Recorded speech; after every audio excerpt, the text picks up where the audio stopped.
El título del mensaje que me ha sido asignado es Discípulos de la Cruz. Y yo he querido usar ese título a propósito, porque muchas veces estamos hablando de que estamos haciendo discípulos y entendemos que no debemos hacer discípulos de un hombre y decimos que estamos haciendo discípulos de Cristo.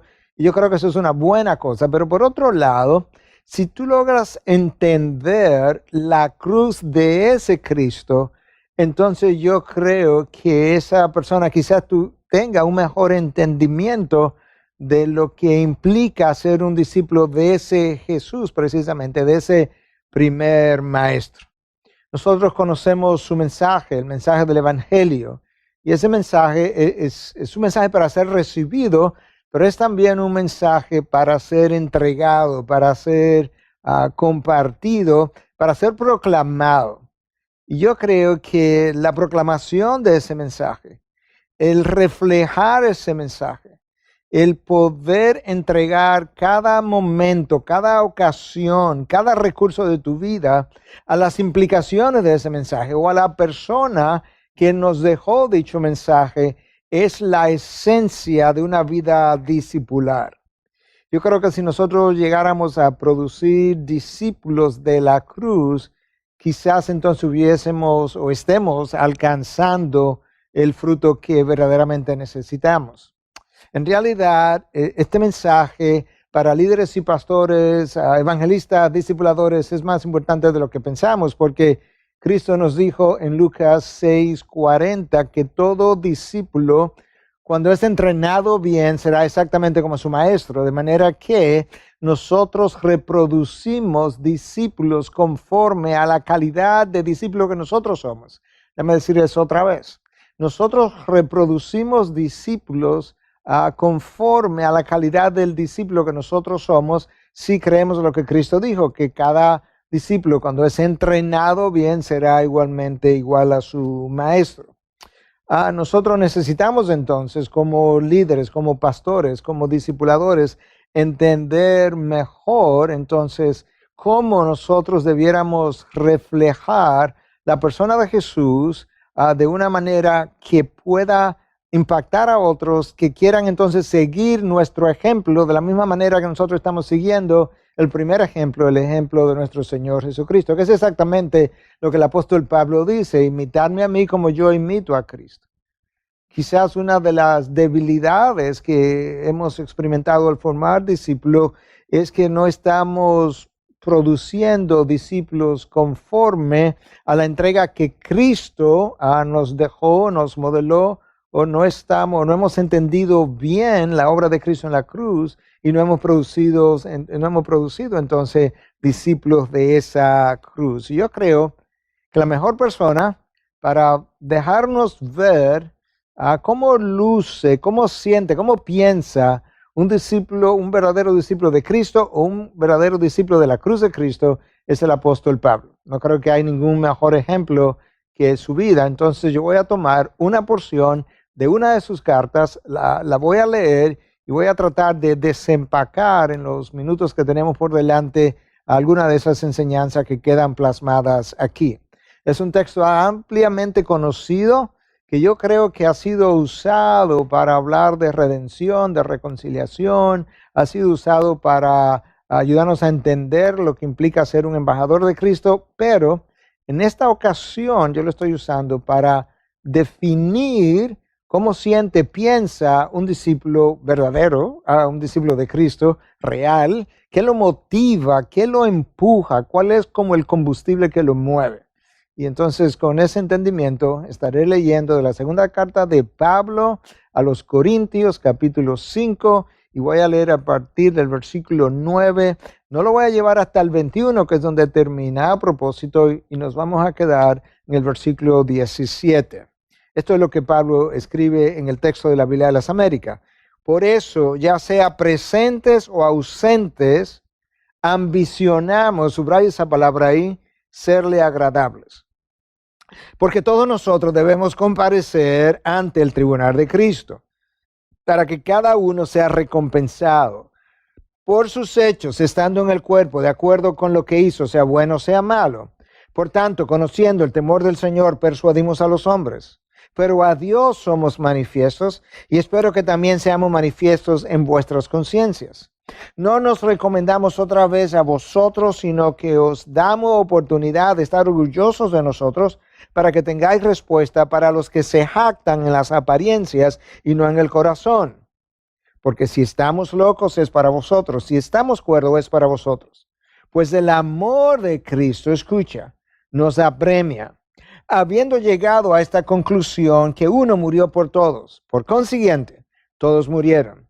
Y por todos murió, para que los que viven ya no vivan para sí, sino para aquel que murió y resucitó por ellos. De manera que nosotros de ahora en adelante ya no conocemos a nadie según la carne, aunque hemos conocido a Cristo según la carne. Sin embargo, ahora ya no le conocemos así. De modo que si alguno está en Cristo, nueva criatura es. Las cosas viejas pasaron, he aquí son hechas nuevas. En el texto que yo acabo de leer hay múltiples enseñanzas. Yo no tengo el tiempo y de hecho ni la intención de cubrirlas todas. Yo quiero tomar básicamente 5 enseñanzas que me muestran qué motivó a Pablo a ser el hombre que llegó a ser. ¿Qué motivó a Pablo a ser el evangelista, el plantador de iglesia, el discípulo entregado que él llegó a ser? ¿Cuál fue el combustible de toda su obra? Y entonces, con eso, yo creo que podemos tener una idea de qué es lo que Cristo anda buscando. Entonces, ¿qué motivó a Pablo? Motivación número 1. El hecho de que él entendía claramente de que llegaría el día cuando él tendría que rendir cuentas a su amo de todo cuanto había hecho, sea bueno o sea malo. Número 2, versículo 11 ahora, lo que yo acabo de decir estaba en el versículo 10, está en el 11, el conocer el temor del Señor. Eso es lo que Pablo dice, por tanto, conociendo el temor del Señor. Número 3, el amor de Cristo que lo apremiaba, lo empujaba. Número 4, su sentido de gratitud hacia la obra de Cristo a favor nuestro. Eso está en el versículo 15. Y número 5, la nueva perspectiva adquirida de lo que es una nueva criatura, hasta el punto que ya él entendía que no podía hacer nada o considerar a nadie conforme a la carne. El entendimiento que Pablo adquirió de la obra de Cristo a favor nuestro es lo que lo motiva y lo llevó a ser el gran Pablo, si pudiéramos llamarle, que las Escrituras nos presentan. La realidad de que habría un día en que él tendría que rendir cuenta de los dones, talentos, oportunidades, recursos, personas con las que interactuó. Él tendría que rendir cuenta de todo eso ante su Señor.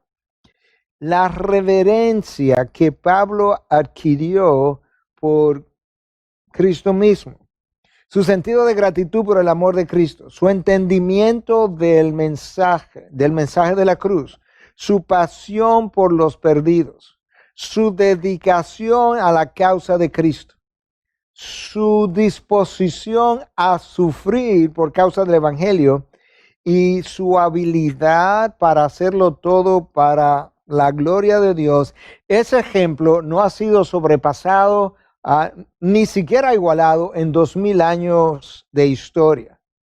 Yo creo que si nosotros revisamos toda la historia de la iglesia, tú no vas a encontrar a una gente que haya podido sobrepasar ese ejemplo de vida a favor de la causa de Cristo.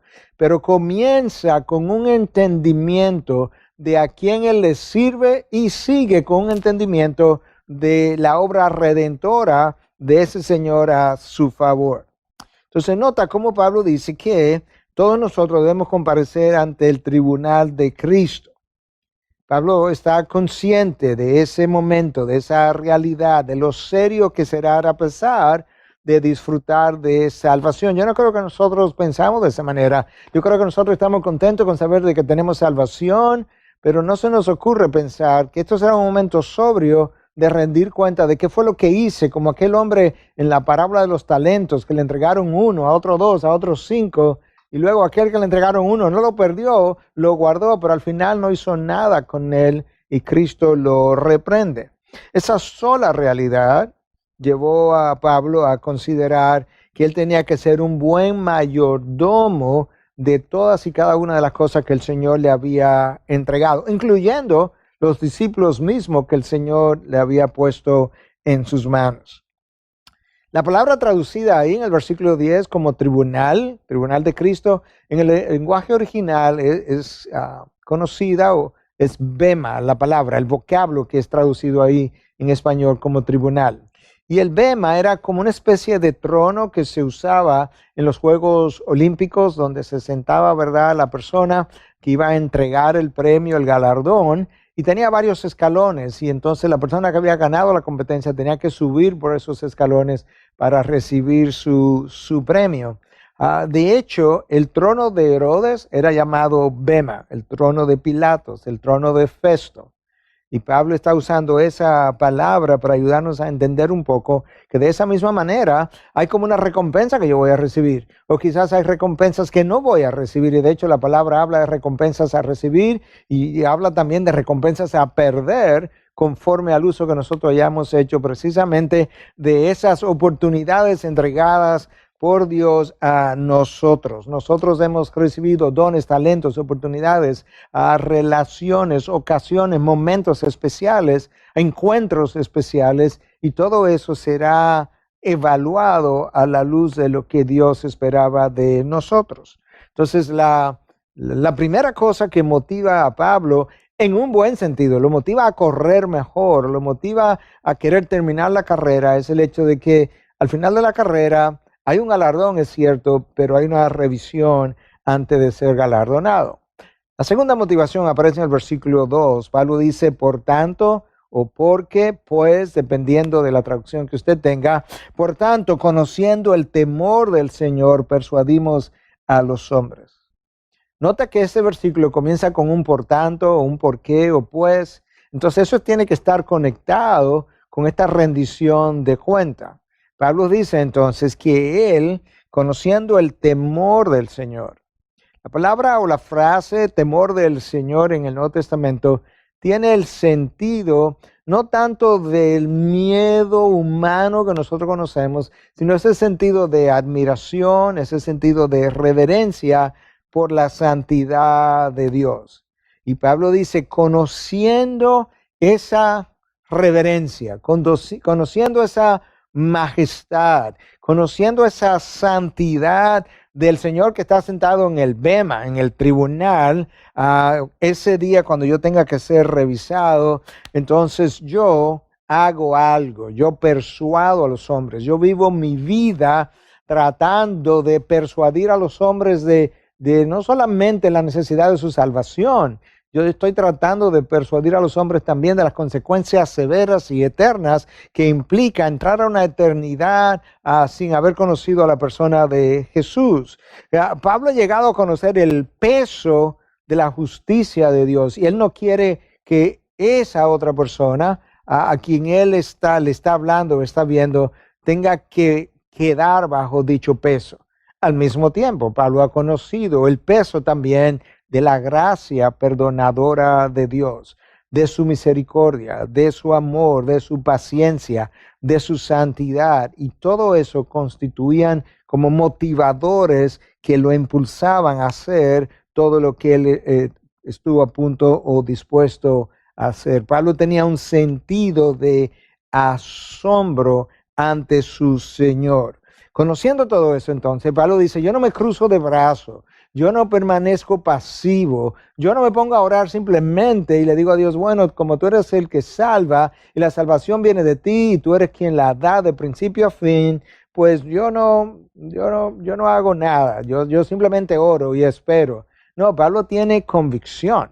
Pablo tiene una convicción de que ese evangelio que lo salvó a él, que necesita ser que cada hombre necesita para su salvación, tiene que ser proclamado, como nosotros leemos en la carta de Pablo a los romanos. Y ¿qué leemos? Que la fe viene por el oír, y el oír como por la palabra de Dios. ¿Y qué es lo que van a oír? O la palabra de Cristo es el mensaje de salvación. Pablo es un hombre lleno de convicción en términos de la necesidad de predicar el evangelio, de nosotros ser instrumentos de predicación, porque si no escuchan, que es exactamente lo que le dice a los romanos en el capítulo 10, ¿cómo van a escuchar si no son enviados? ¿Cómo van a escuchar si nadie va, si no son, si nadie va a hacer el trabajo? ¿Y cómo van a ir si no son enviados? Le dice Pablo. De manera que el más grande apóstol de todos los tiempos dice, conociendo el temor del Señor, yo hago algo al respecto. Yo persuado a los hombres. Y yo creo que eso es importante que nosotros lo podamos ver, rumiar. Conociendo, dice Pablo, reverentemente su justicia acerca del juicio venidero. Conociendo sobre aquellos que no han creído y murieron y pasaron a una eternidad de condenación. Yo proclamo el evangelio que a mí me sacó de las tinieblas a su luz. Pablo no solamente estaba convencido acerca del juicio venidero, Pablo estaba convencido del poder del evangelio. Yo creo que eso es importante porque quizás ese es el problema, que nosotros quizás no tenemos tanto convencimiento, tanta convicción acerca del poder del evangelio para abrir los ojos de aquellos que están ciegos. El poder del evangelio para ablandar el corazón duro, el corazón de piedra con el que nosotros nacemos. El poder del evangelio para convencer a los hombres de sus pecados, para convertir el corazón, para libertar a los cautivos, para cambiar la forma de pensar, la forma de sentir del ser humano. Quizás parte del problema es que nosotros no estamos tan convencidos como Pablo, porque Pablo dice que yo persuado a los hombres. Bueno, si Pablo persuade a los hombres, eso por definición implica que él fue un hombre también persuadido por el mismo evangelio y el poder del evangelio y la gracia del evangelio. Entonces, yo tengo que preguntarme ahora si verdaderamente yo soy lo suficientemente convencido del poder del evangelio y de la necesidad de evangelizar. Porque quizás, si yo no he sido un mejor discipulador, si yo no he ido a discipular, y cuando digo ido, no me estoy refiriendo a ser misionero, no, a vivir una vida donde las interacciones que yo tengan la motivación de llevar un mensaje de salvación a personas que aún no han escuchado y aún más allá, porque el evangelio a veces lo limitamos simplemente al mensaje de salvación y se nos olvida que aún la santificación misma que ocurre después de creer es una consecuencia, es una implicación de todo lo que el evangelio nos revela. Quizás, piensa por un momento, quizás yo no he experimentado el poder del evangelio con la fuerza necesaria para empujarme. Quizás esa es una de las razones. Tal vez nos hemos sentido cómodos y en nuestra comodidad nos sentimos seguros porque ya yo tengo salvación. Entonces, como ya yo tengo salvación, quizás el amor por el prójimo, por el otro, el perdido, quizás no es algo que es como de primera importancia porque ya mi seguridad ha sido garantizada. O quizás yo estoy muy ocupado y soy uno como esos que fueron donde Cristo. Y Cristo le dice, ven y sígueme. Le dice, no, Señor, mira, es que yo todavía tengo una tierra que tengo que vender. Mi padre todavía no ha muerto, yo lo voy a atender y cuando él muera, entonces yo voy a venir, te voy a seguir. Y Cristo le dice, bueno, ninguno que pone su mano en el arado y mira hacia atrás es digno de seguirme. Pablo también un hombre convencido de los propósitos de Dios para la humanidad. Pablo no estaba simplemente convencido de que Dios tiene un propósito para su vida. No, Pablo sabe que nuestro Dios es un Dios global, por así decirlo, universal, y Él tiene un plan para toda la humanidad, y de hecho, tiene un plan para todo el universo. Y Pablo está convencido de eso, y él sabe que Él es, junto con todos nosotros, de los instrumentos elegidos para hacer precisamente esa obra. ¿Qué más motivó a Pablo? Hemos hablado de dos cosas en esencia.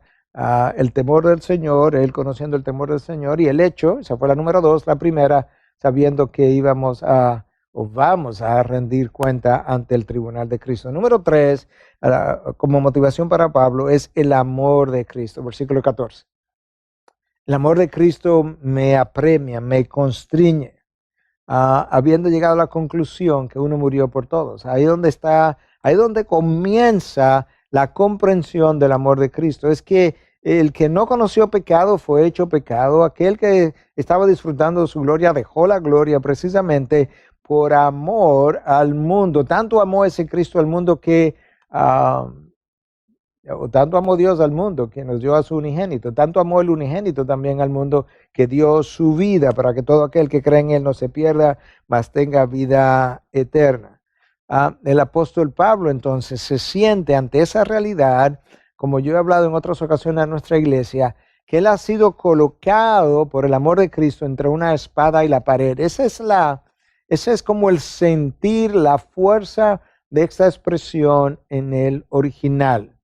Que cuando Pablo dice el amor de Cristo me apremia, es como que me ha empujado en contra de una situación donde no me deja con ninguna alternativa que no sea la de hacer algo a favor de su causa, porque es tan extraordinario lo que yo he experimentado, que el amor de Cristo me controla. Esa sería otra forma de pensar, que es lo que Pablo está tratando de decir. Si quiero ir en esta dirección, no puedo ir porque el amor de Cristo me tiene tan controlado que me lleva en la dirección de los perdidos. Escucha cómo Pablo llegó a entender su misión, su llamado. Cuando escribe a los romanos, en esa carta, ¿verdad?, que le escribió antes de haber estado en Roma, ya tenía amigos allá, pero nunca había estado allá. Era gente que él había conocido en sus viajes. Y en Romanos 1:14 dice, tengo obligación tanto para con los griegos como para con los bárbaros, para con los sabios como para con los ignorantes. Yo estoy obligado a predicarle este mensaje de salvación a todo el mundo. ¿Te imaginas que nosotros tengamos la misma convicción y yo me sienta obligado a predicar el mensaje del evangelio a niños, a jóvenes, a mis hijos, a mis vecinos, a mis compañeros de trabajo? ¿Qué es lo que Pablo entendió que nosotros quizás no hemos entendido? Porque Pablo está siendo movido de una manera que yo no soy movido, o nosotros no somos movidos.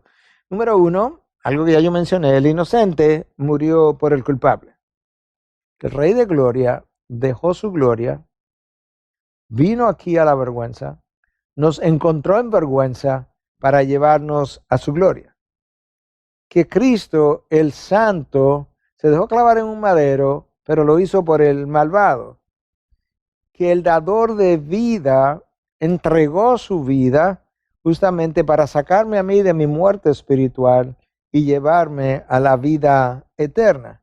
De manera que la realidad de la cruz de Cristo, porque todo lo que yo acabo de mencionar está relacionado a la cruz de Cristo. La realidad de la cruz de Cristo movió a Pablo profundamente a vivir de la manera que vivió y a entregar cada momento a la causa de Cristo. Por eso es que él escribe a los filipenses y le dice, para mí el vivir es Cristo. En otras palabras, Cristo no es una parte importante de mi vida. Cristo no es la parte más importante de mi vida. No. Cristo es mi vida. De manera que eso es como tú y yo nosotros tenemos que pensarlo. El hecho de que Cristo sea mi vida no implica que yo tenga que ser un misionero, pero sí implica que yo vivo cada realidad que me toca vivir a la luz de lo que ya yo soy en Cristo. ¿Cómo es que Dios puede clavar a su Hijo para el perdón de mis pecados y que yo pueda permanecer pasivo ante la perdición de los demás? Yo creo que el apóstol Pablo dimensionó eso que yo acabo de mencionar. Y nosotros necesitamos hacer lo mismo, porque yo creo que nosotros hemos trivializado muchas veces, no simplemente el mensaje del Evangelio, hemos trivializado la obra redentora de Cristo a nuestro favor. Yo creo que hemos minimizado la cruz. Yo creo que hemos menospreciado su sacrificio hasta el punto que, honestamente, cuando contemplamos la cruz, la obra redentora, no nos impacta ya, no nos causa asombro, no nos deja marcado, no nos mueve, no nos causa sentido de asombro como, wow, a la verdad que Dios haya podido encarnarse y darse de la manera como lo hizo. Yo creo que si la cruz nos motivara, nos impactara de la forma como debiera hacerlo, nosotros fuéramos, sin lugar a dudas, fuéramos mejores evangelistas, mejores pastores, mejores predicadores, mejores plantadores, mejores misioneros, mejores ciudadanos, mejores padres, mejores madres. Nosotros fuéramos mejor en cualquier área. ¿Por qué? Porque la cruz me llama a una entrega total, de tal forma que yo pueda verdaderamente reflejar que he entendido el amor de Cristo por mí. Mira a nivel práctico la importancia que tiene para mi vida individual incluso, entender el amor de Cristo que Pablo dice en mi apremia, que Cristo dice, si me amáis, obedeceréis mis mandamientos. Entonces, ¿qué resulta? Que yo tengo que amar a Dios para motivar mi obediencia. Pero resulta que el amor es de Dios.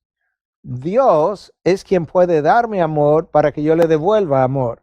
Entonces, para eso yo necesito ser impresionado por el amor de Dios. Yo necesito entenderlo. Yo necesito ver en todo su esplendor de qué manera Dios me ha amado, para que de esa misma manera entonces yo pueda no solamente devolverle en amor, sino que eso mismo va a hacer que yo le obedezca y voy a vivir mi vida de esa manera. Y una de las cosas una de las áreas donde le voy a obedecer es en el área de la Gran Comisión, donde yo voy a ir y a ser discípulo. Recuerda que yo soy llamado a ser un discípulo, pero soy llamado también a hacer discípulos. Por eso Pablo está tratando de persuadir a los hombres. Pablo está considerando cómo es que él puede bajar del cielo a la tierra y yo no puedo moverme de mi casa a la del vecino a tratar de impactar su vida con el mensaje del evangelio, aun si la primera vez que voy no lo proclamo, sino que lo haga en otra ocasión. ¿Cómo es que Cristo puede despojarse a sí mismo de su gloria sin que yo deje a un lado mi comodidad?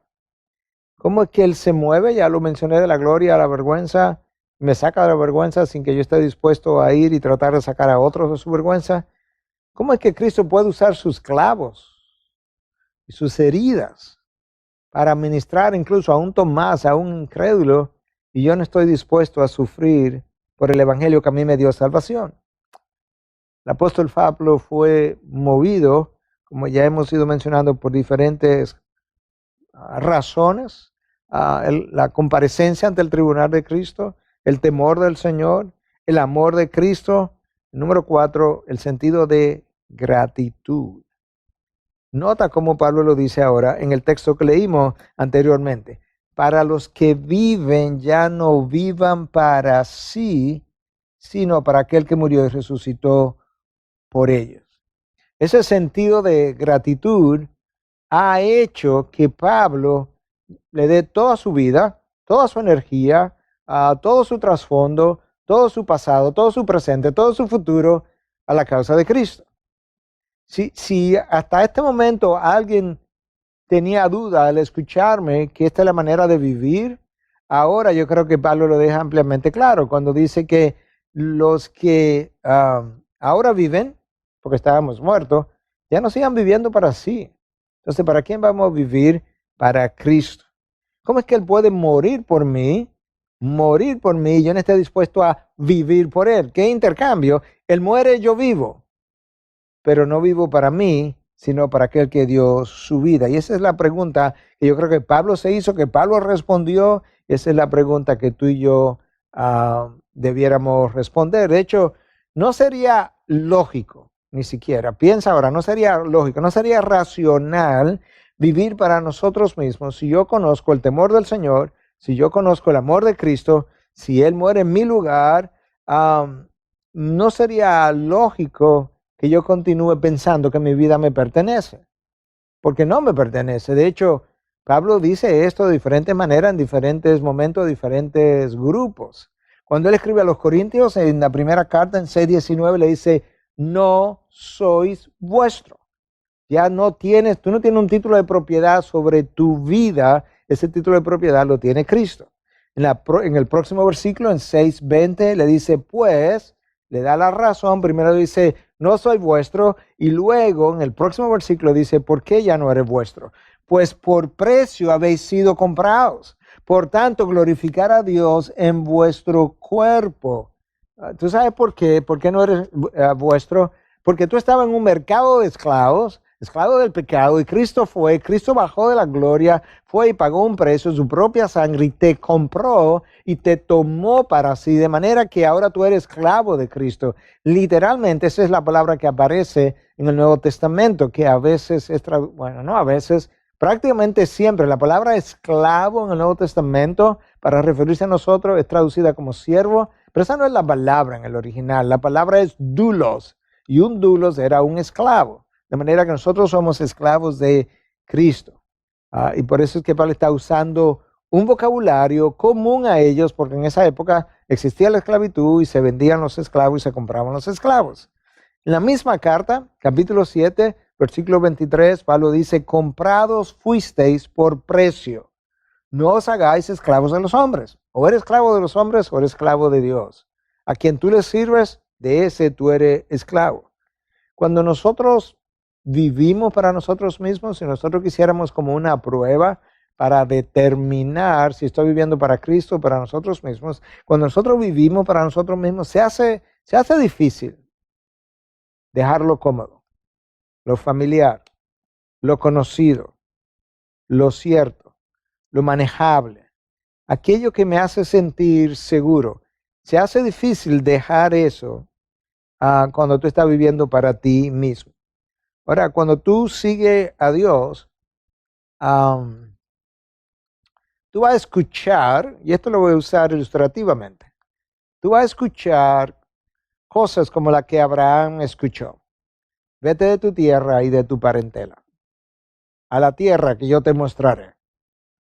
Bueno, quizás no vamos a oír, no creo que vayamos a oír la voz de Dios audiblemente, pero en el caso mío y de mi esposa, vivíamos en Estados Unidos, pero en ese momento éramos médicos establecidos allá, viviendo por 15 años. En algún momento Dios nos interceptó y nos dijo, no oímos la voz, pero lo estoy usando ilustrativamente, váyanse de esta tierra, regresen, en nuestro caso, a su parentela, porque yo nací en este país, a la tierra que te voy a mostrar, al lugar donde yo te voy a llevar, a hacer las cosas que yo te voy a mencionar. Abraham no oyó a Dios a cada día diciéndole, Abraham, vas por buen camino, si tú estás obedeciéndome, esto es el camino que yo te he señalado. No, sino que Abraham continúa en una dirección que Dios de alguna manera le señaló en obediencia a Dios para llevar a cabo una misión. Ahora nota, Abraham no le sirvió a Dios como evangelista. Yo creo que eso es obvio. Si tuviéramos que elegir una profesión para Abraham tendríamos que decir que Abraham le sirvió a Dios como ganadero. Si pensamos en Daniel, Daniel no le sirvió a Dios como evangelista, Daniel le sirvió a Dios como un ministro de gobierno, literalmente hablando. Si tú piensas en David, en un momento dado le sirvió como pastor de ovejas y en otro momento dado le sirvió como rey. De manera que tú puedes ver la diversidad de usos que Dios tiene de nosotros, pero todos ellos le sirvieron de manera exclusiva a ese Dios y para la gloria del mismo Dios. Yo no puedo familiarizarme tanto con lo que yo hago, donde yo vivo, hasta el punto que en mi comodidad yo no quiera salir de allí.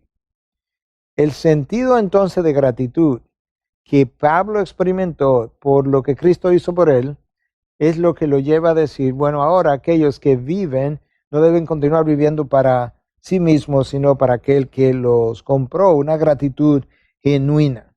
La gratitud es un gran incentivo para ir. Si realmente tú no te sientes ampliamente, profundamente agradecido de la obra que Cristo hizo, sino que, bueno, sí, Señor, gracias porque tú me compraste, moriste en la cruz, pero tú no hay algo profundo en ti que mueve tus fibras, entonces quizás ese agradecimiento no tenga la fuerza para levantarte de tu silla y que te mueva a hacer las cosas que Dios quisiera que hicieras. Escucha hasta dónde el entender estas cosas te llevan a ser un discípulo de la cruz, porque un discípulo de la cruz está dispuesto a dar su vida y a morir, incluso por la causa y por el mensaje y por la persona que murió en dicha cruz. Escucha al final de la historia redentora, en Apocalipsis 12:11, lo que nosotros leemos. Ellos lo vencieron por medio de la sangre del Cordero y por la palabra del testimonio de ellos, y no amaron sus vidas, llegando hasta sufrir la muerte. El autor de Apocalipsis se está refiriendo a un tiempo de tribulación, a un tiempo de persecución, un tiempo probablemente relativo al tiempo final. Y dice que va a llegar un momento donde estos creyentes van a dar su vida, van a perder su vida, porque ellos habían dejado de amar las suyas, habían dejado de amar sus propias vidas. ¿Por qué la dejaron de amar? Porque ellos llegaron a entender que una vida que no es vivida para la gloria de Dios es un desperdicio. Es una vida que está siendo gastada. Es una vida que está siendo, las energías están siendo gastadas, los años están pasando, me estoy poniendo más viejo, pero al final está siendo desperdiciada. La quinta y última motivación del apóstol Pablo para llevar a cabo la obra que él llevó a cabo y para contribuir a formar discípulos de Cristo de una manera que se parecieran a él, está aquí. Es que Pablo ha adquirido una nueva perspectiva frente a la vida como fruto de haber llegado a ser una nueva criatura. Escucha cómo él lo dice en el versículo 16. De manera que nosotros de ahora en adelante ya no conocemos a nadie según la carne. Aunque hemos conocido a Cristo según la carne, sin embargo, ahora ya no le conocemos así. De modo que si alguno está en Cristo, este es el nuevo nacimiento, nueva criatura es, las cosas viejas pasaron, he aquí todas son hechas nuevas. Pablo vino a Cristo y cuando él llegó a Cristo, esa nueva criatura que él llegó a ser, produjo en él ciertos cambios. Su corazón endurecido que hacía que él persiguiera a la iglesia fue sensibilizado.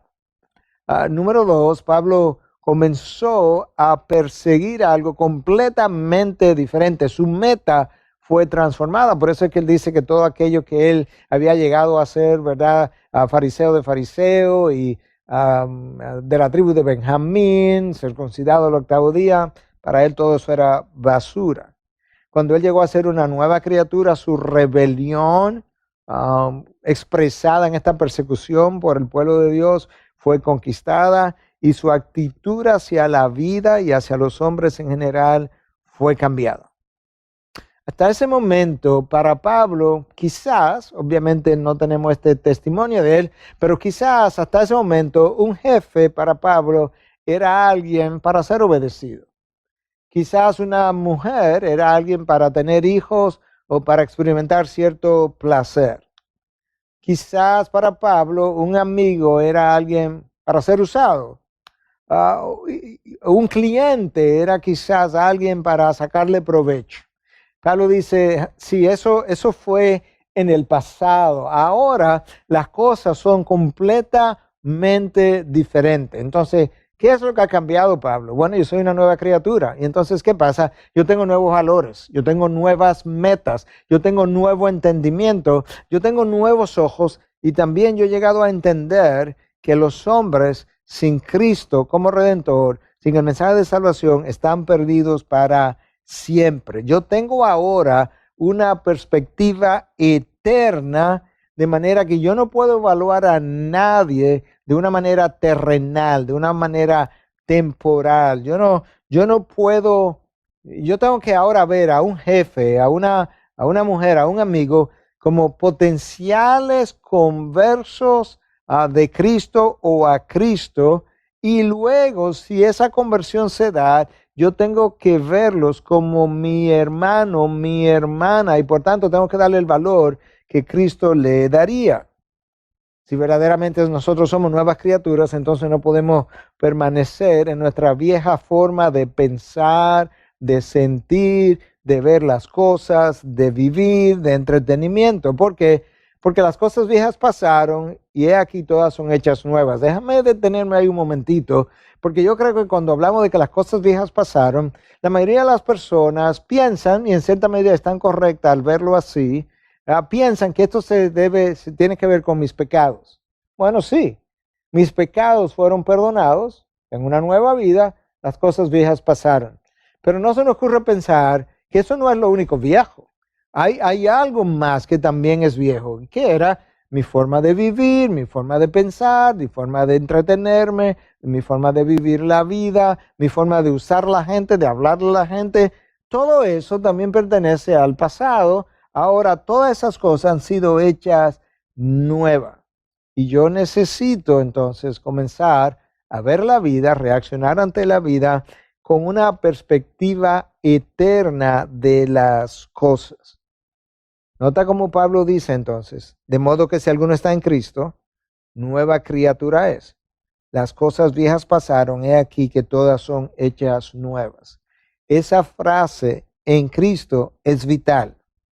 Esa frase aparece 76 veces en la epístola de Pablo e implica haber nacido de nuevo como consecuencia de la obra redentora de Cristo y su resurrección y de estar seguro por la eternidad en Él. Por tanto, dada esa seguridad que Cristo nos ha brindado, dado esa nueva familia a la que yo he sido entrado, me han hecho parte de esa familia, ahora mi vida quiere otra connotación. Ahora ya yo no soy tanto de la tribu de Benjamín, yo soy de la tribu de Cristo. Ahora ya yo no soy un fariseo, no, yo soy una persona obediente, genuina, real, que arde por lo que es Cristo. Y escucha a Pablo como yo parafraseaba este texto hace un momento, pero escúchalo ahora literalmente como lo escribió en Filipenses 3:8. Y aún más, yo estimo como pérdida todas las cosas en vista del incomparable valor de conocer a Cristo Jesús, mi Señor, por quien lo he perdido todo y lo considero como basura a fin de ganar a Cristo. En el lenguaje original, la palabra que ahí está traducida como basura es estiércol. Estas cosas que yo consideraba como grandes créditos a mi favor, para mí ahora son como estiércol. Yo tengo ya aquellas cosas que a mí me daban importancia, ya yo no soy eso, ya yo no soy lo que hago, ya yo no soy lo que otros piensan que yo soy, ya yo no soy lo que otros me dicen, ya yo no soy lo que yo pienso que soy, yo soy lo que Dios dice que yo soy.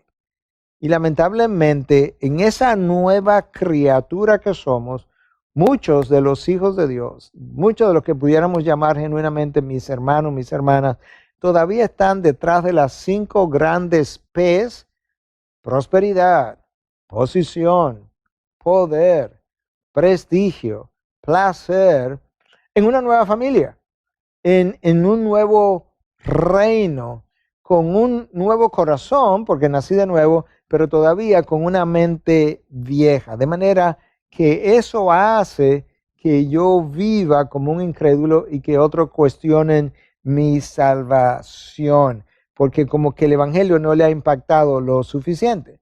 Pablo nos estimula a pensar que ya no podemos seguir viviendo para nosotros mismos y que ya no podemos seguir considerando a nadie como según la carne. Entonces, considera que si entiendes bien el concepto de discípulo, eso implica que un cristiano no es simplemente alguien que tiene una vida moral, no es simplemente alguien que tiene un compromiso con la iglesia. Si soy esposa, no es simplemente alguien que es una buena ayuda idónea y vive una vida de sumisión a su esposo.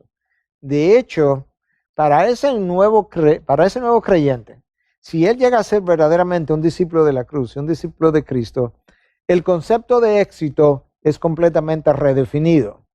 Porque ya el éxito no lo constituyen ni sus logros, ni lo que llega a acumular, ni el nombre, ni la fama, ni la posición que ocupa, ni el cargo que le otorguen, ni el aplauso de los hombres. Éxito para él es haber llegado a completar la obra que Dios le ha encomendado de manera que él pueda llegar al reino de los cielos y poder decir, Señor, gracias. Eso dijo Cristo en el aposento alto, en Juan 17, al final de su vida, horas antes de su crucifixión. Padre, gracias porque yo hice conforme a como tú me mandaste. Yo no sané a todo el mundo, yo no le di de comer a todos los hambrientos, no, pero yo hice todas y cada una de las cosas que me habían sido encomendadas. Esa es la definición del éxito. La razón por la que tú y yo trabajamos una vez entramos al reino de los cielos es justamente para el reino de los cielos, no para el reino de los hombres. En ese reino de los cielos yo voy a tener mejores recompensas. El salario, que es como la mayor recompensa que muchas veces tenemos del trabajo que hacemos aquí, ni se compara con las recompensas que yo voy a recibir en la vida eterna como fruto de haber hecho aquello que Dios me entregó y que puso en mis manos. Al final del camino, la gente busca poder, prestigio, placer, prosperidad, las 5 P's de que hablamos, porque él anda en busca de calmar su inseguridad, su infelicidad, su inferioridad, su intranquilidad, su insatisfacción.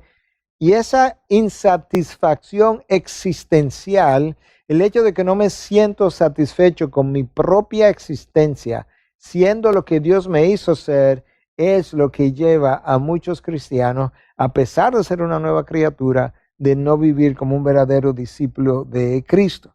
Entonces, si yo llego, y quizás con esto yo voy ya resumiendo todo lo que quería decir, si yo llego a entender como los componentes del Evangelio, recuerda que el Evangelio es un mensaje, pero es un mensaje que tiene que ver con la vida de Cristo, la muerte de Cristo, la resurrección de Cristo. Entonces, ese mensaje, si mira todo eso que acabo de mencionar, tiene como componentes. Si yo llego a entender los componentes del Evangelio en medio de una sociedad individualista, entonces yo voy a comenzar a entender de qué manera nosotros tenemos que vivir nuestras vidas en medio de esa sociedad egoísta, relativista, individualista de nuestros días. Rápidamente, para resumir, los componentes del Evangelio que un verdadero discípulo necesita entender. En el Evangelio hay una humillación, en el mensaje del Evangelio, porque el hombre que nos dio el Evangelio dejó su gloria, no consideró su igualdad a Dios como algo a que aferrarse, sino que se humilló. Hay un componente de sacrificio, porque la segunda persona de la Trinidad deja todo lo que la gloria representaba para hacerse hombre y morir en un lugar, en un madero, perdón. Hay un componente de gracia enorme, y no solamente de gracia sobre gracia, como Juan describe en su Evangelio. Hay un perdón incondicional que Dios me ha otorgado en la persona de Cristo Jesús, y hay una nueva criatura que yo he llegado a ser como fruto de todo eso. Entonces, el mensaje del Evangelio viene a transformar tu vida para que tú te constituyas en un mensaje ambulante y al mismo tiempo en un pregonero del mensaje que a ti te dio, vida y te sacó de tu mortandad. ¿Y qué es lo que entonces Pablo llegó a entender? Bueno, llegó a entender las implicaciones del Evangelio. Y cuando él comienza a explicar a los corintios las implicaciones del Evangelio, llega un momento donde le dice, bueno, no solamente te voy a dar a entender las implicaciones del Evangelio, te voy a dar a entender también las motivaciones que hoy operan en mí para yo ir. Entonces él comenzó diciendo, conociendo que habrá una rendición de cuentas, que todos nosotros compareceremos ante el tribunal de Cristo. Conociendo eso, yo salgo a evangelizar a otros que también tendrán que rendir cuenta. Conociendo el temor del Señor, la admiración, la reverencia, yo hago algo, yo persuado a los hombres de lo que yo también fui persuadido. Al mismo tiempo, Pablo dice, conociendo el amor de Cristo que me persuade, que me apremia, que me empuja, pues conociendo eso, yo quisiera que otros conocieran ese mismo amor. Y Y habiendo tenido en cuarto lugar, llegando a entender más bien la gratitud por aquello que Cristo hizo por mí, pues ese es es parte de mi combustible hoy en día. Y finalmente el hecho de que ya yo soy una nueva criatura, con una nueva perspectiva, y ya no veo a nadie según la carne, sino que lo veo como potenciales miembros de la familia de Dios. Conociendo todo eso, yo salgo a predicar el evangelio, tratando de persuadir a hombres pecadores de su necesidad de salvación. Quizás voy a cerrar con esta carta. Es una carta que yo he leído. Quizás tú la has oído de mí en algún momento, quizás la has oído de otros, porque no es exclusiva, obviamente, pero es una carta que escribió un pastor la noche antes. Eso dice su historia de perder su vida por el evangelio, porque había sido capturado. Y esto es como él escribe. Escucha: soy parte de la comunidad de los que no se avergüenzan. Eso es un discípulo. Parte de la comunidad que no se avergüenzan. Tengo poder del Espíritu Santo. Mi suerte ha sido determinada. Yo he cruzado la línea. La decisión ha sido tomada. Soy uno de sus discípulos. No voy a mirar atrás o pausar o detenerme o devolverme o quedarme quieto. Mi pasado ha sido redimido, mi presente tiene sentido y mi futuro está seguro. Ya yo he terminado y no quiero saber nada de vivir a medias, de ambular por las aceras. No quiero saber de sueños pequeños, rodillas suaves, visiones tímidas, de hablar mundano, de dar poco y de metas pequeñas. Ya no necesito prominencia, prosperidad, posición, promoción, aprobación o popularidad. No necesito tener razón, ser el primero, ser lo máximo, ser reconocido, ser honrado, ser estimado o recompensado. Ahora vivo en su presencia, confío en la fe, amo con paciencia, soy levantado por la oración y vivo con poder. Mi rostro ha sido fijado en una sola dirección. Mi caminar es rápido, mi meta es el cielo, mi camino es estrecho, la carretera es rústica, mis compañeros son pocos, mi guía es confiable y mi misión es clara. No puedo ser comprado, desacreditado, desviado, seducido, devuelto, diluido o retrasado. No pestañearé frente al sacrificio, no dudaré en la presencia de la adversidad, no negociaré en la mesa de mis enemigos, ni consideraré la popularidad, ni daré vueltas en medio de la mediocridad. No me rendiré, ni callaré, ni pausaré, ni me cansaré, hasta que yo haya predicado, orado, pagado, acumulado por la causa de Cristo. Soy un discípulo de Jesús. Tengo que seguir hasta que Él venga, dar hasta que me caiga, predicar hasta que todos conozcan y trabajar hasta que Él pare. Y cuando Él venga a recoger a los suyos, Él no tendrá problemas en reconocerme. Mis colores serán claramente visibles.